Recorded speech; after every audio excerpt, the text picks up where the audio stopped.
Sebelum kita lanjut, jangan lupa like, comment, subscribe, dan nyalakan notifikasinya agar tidak ketinggalan info terbaru lainnya. Semoga bermanfaat. Dari masa kecil saya dilahirkan di Manado, sekolah di Manado, kemudian dilantik sebagai pendeta di Manado, sebagai ketua sekolah tinggi teologi Calvinist from Stuttgart, Jerman.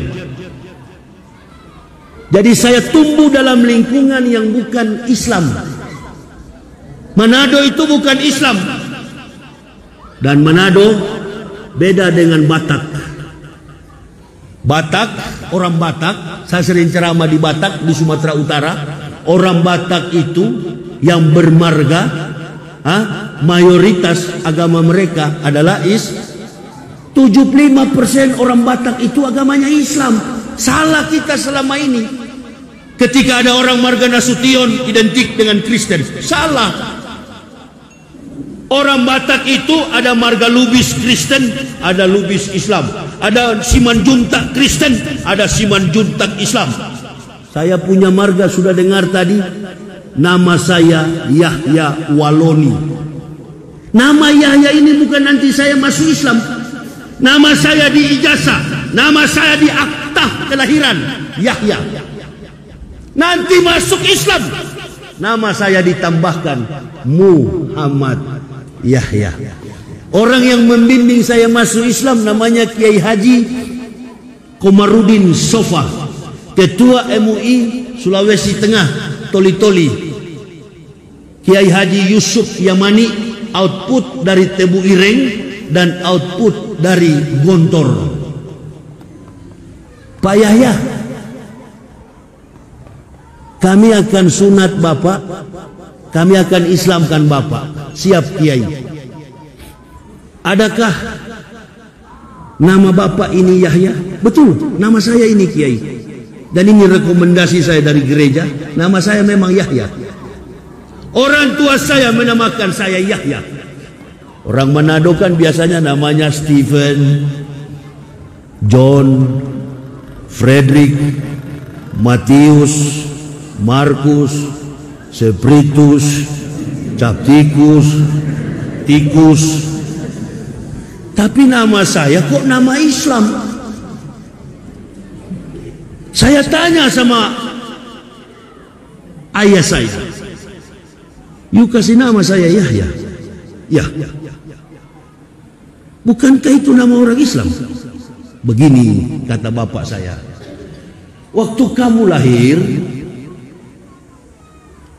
Komandan Kodam 13 Merdeka Manado memanggil saya." Kata bapak saya nih, Komandan Panglima Kodam 13 Merdeka, dia bilang sama ayah saya, "Namakan anakmu ini Yahya." Kebetulan Komandan Panglima di Manado waktu itu Islam. Bapak saya tentara perwira seksi 1 Korem 131 Santiago. Jadi dikasih nama Yahya. Entah sudah ada hidayah atau belum, wallahu alam bisawab. Dikasih nama Yahya. "Oh, jadi bukan kamu yang kasih nama?" "Bukan, komandan saya." Saya tanya ke bapak saya, "Listen me, dengar saya Pak. Kenapa saya dikasih nama orang Islam?" "Oh, bukan saya yang kasih nama, komandan saya." "Komandannya Islam, orang Jawa." "Anakmu ini kasih nama Yahya." Di saat dinamakan, dibaptislah Ambo. Orang kalau baru lahir di Kristen itu kan Protestan dan Katolik punya aliran yang sama dalam sakramen. Apa sakramen? Sakramen adalah pelaksanaan ibadah suci, pelaksanaan upacara suci. Sakramen ada 2 di Protestan. Sakramen perjamuan kudus, makan tubuh Kristus dalam bentuk roti, minum darah Yesus dalam bentuk anggur. Ini betul-betul memang gila saya dulu ini. Di saat dinamakan begini, dibaptis, dibawa ke depan pendeta dan pendeta baptis. Hari ini 30 November tahun 1970 kami baptis anak ini dengan nama Yopi Waloni, dipercik dengan air. Beberapa hari lalu saya kaget, ini munafik-munafik di Indonesia. Anies Baswedan katanya berkunjung ke Papua, dibaptis. Oh, memang betul-betul bajingan. Siapa yang ngomong begini? Ini munafik-munafik ini, mereka bungkam kami ustadz-ustadz di Indonesia yang keras supaya mereka bisa berkeliaran kemana-mana. Mereka pikir kami ini takut. Anies Baswedan datang ke bumi Papua, disambut oleh Ondo Afi. Tahu Ondo Afi? Ibu bapak, saudaraku, saya 16 tahun pendeta di Papua. Anak-anak saya lahir di Papua. Saya lahir di Manado. Kami tugas di Papua, saya tahu persis karakter orang Papua. Orang Papua itu sangat jujur dan terbuka. Saya banyak pelihara orang Papua di rumah. Saya tinggal di Jayapura, saya pernah tinggal di Sorong, mendirikan sekolah tinggi teologi Calvinis, meningkatkannya sekarang menjadi Universitas Kristen Papua di Kabupaten Sorong. Nah, saya tinggalkan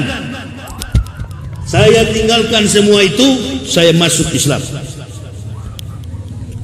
Waktu masuk Islam, robah nama, ditambah Muhammad Yahya. Jadi jangan nggak dibaca nama itu. Saya mau buang nama Yahya itu, tapi kata kiainya jangan dibuang. Ini nama Nabi. Nabi sebelum Isa adalah Yahya. Nabi yang ke-23 namanya Yahya. Ini dia. Apa kata Yahya? Saya buka di kamus Arabik. Inna ja'alnahu Qur'anan Arabiyan la'alakum ta'qilun. Karena sesungguhnya kata Allah, kami turunkan Quran dengan menggunakan bahasa Arab agar kamu ta'qilun, paham, mengerti.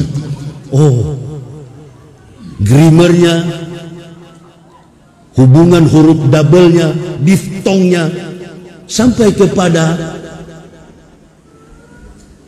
analisis akademik terkait persoalan historik. Ini bahasa Arab. Oh, jadi jangan dibuang, nggak usah dibuang, biar. Oke, kalau gitu Pak Kiai tambah di depan Muhammad Yahya. Kita sudah Islam, saya kaget Ada yang bangga di YouTube. Apa ini? YouTube ini. Itu dia mengaku, saya dulu Islam. Oh, kenapa masuk Kristen? Saya ketemu Yesus di dalam mimpi. Innalillahi.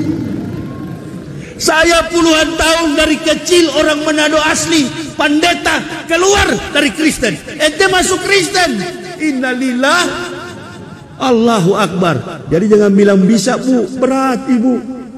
Syukuri saja. Ini orang-orang pejabat-pejabat kita ini banyak yang nggak bersyukur, sampai sholat diolok-olok hanya karena pilpres. Ada satu pakai istilah amin. Oh, jangan pakai amin katanya, boleh pakai dua begini. Woi, jangankan dua, 5 begini boleh, karena itu sunnah. At-tahiyatul awal, at-tahiyatul akhir. Saya sudah diajar dari awal itu masuk Islam. Ada 2 nabi yang kita agungkan dalam at-tahiyat itu. Tapi untuk menggenapkan semua itu, makanya kita usai solat, begitu salam mengucapkan astaghfirullah al-adil allazi la ilaha illa huwal hayyul qayyum wa atubu ilaih. Minta ampun kepada Allah. Jadi mau pakai 5 begini pun tidak apa-apa. Ini kan yang bedakan dalam Islam. Saya pertama kali masuk Islam, Qurannya sama, nabinya sama, Tuhannya sama, Allah. Bentuk ibadahnya sama.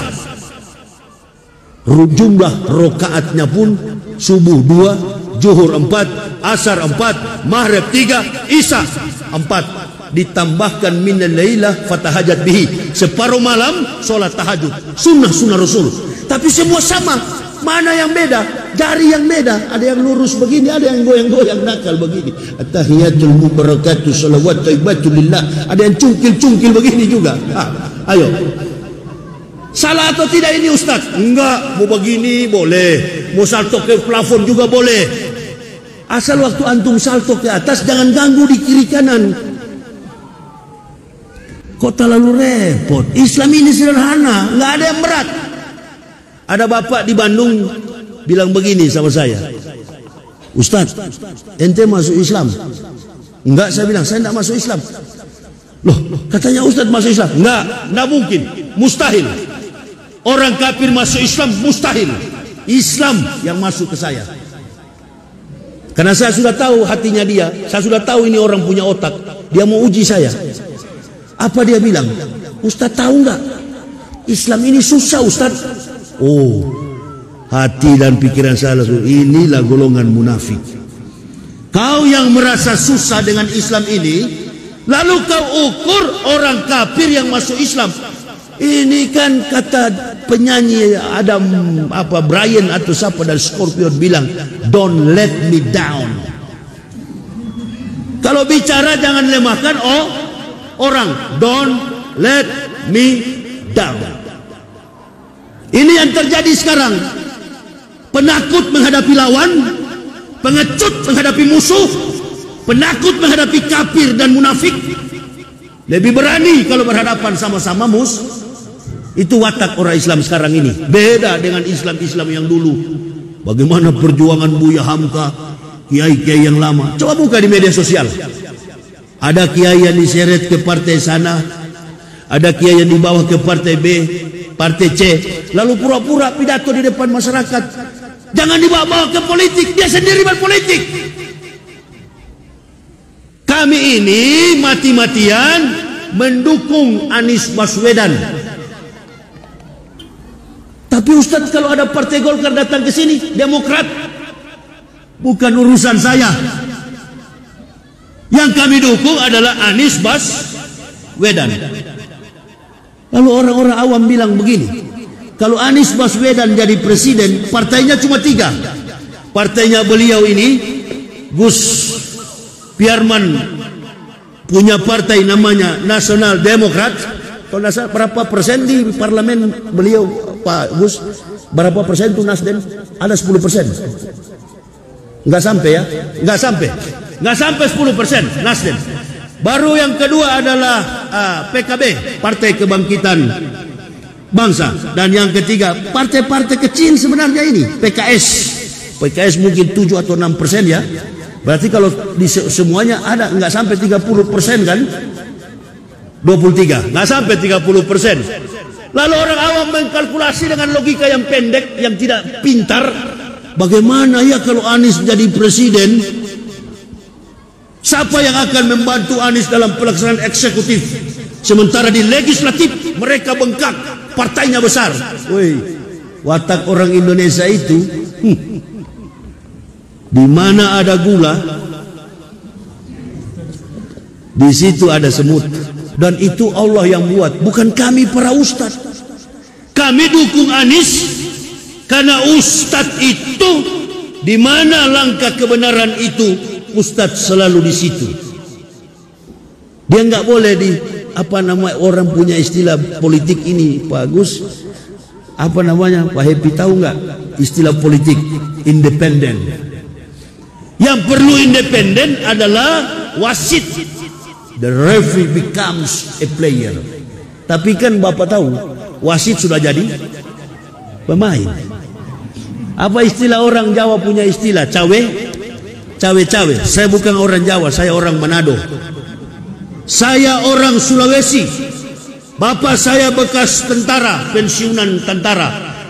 Keluarga saya kebanyakan pegawai polisi tentara.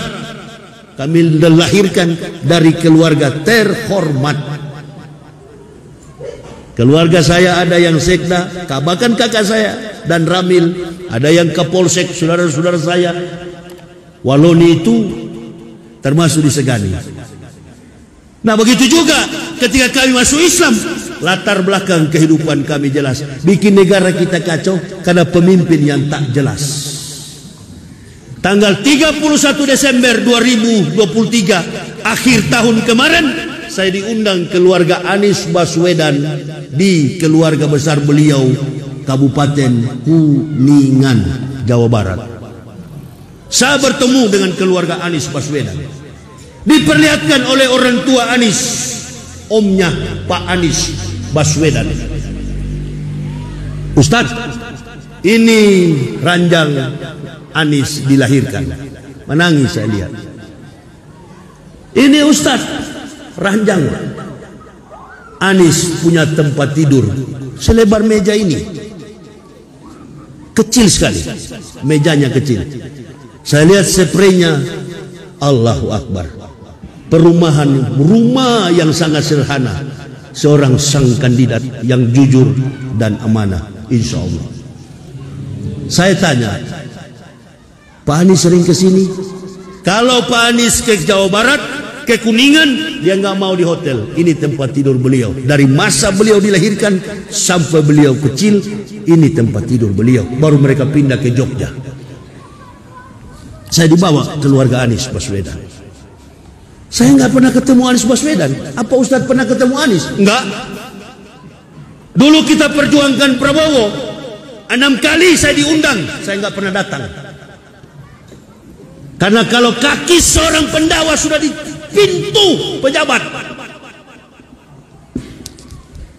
kalau kaki seorang pendawa sudah diundang-undang ke pintu pejabat, imali dunia kakana kata Yesu abadan mamalek rotika kakana kata mutugona. Bukan dunia dan akhirat yang dia cari nanti. Contohnya sudah ada al ulamaul bil hasad, al ulamaul gofilun, ulama yang lalai. Ulama ustadz harus menguasai ilmu politik, tapi tidak terjun ke dalam dunia politik. Tetap eksis, menegakkan yang hak, memberantas, menguburkan yang batil, purify the truths, to bury deviation, mengangkat kebenaran, membunuh ketidakbenaran. Itu peran daripada seorang ustadz mubalik. Tak perlu menjadi pejabat.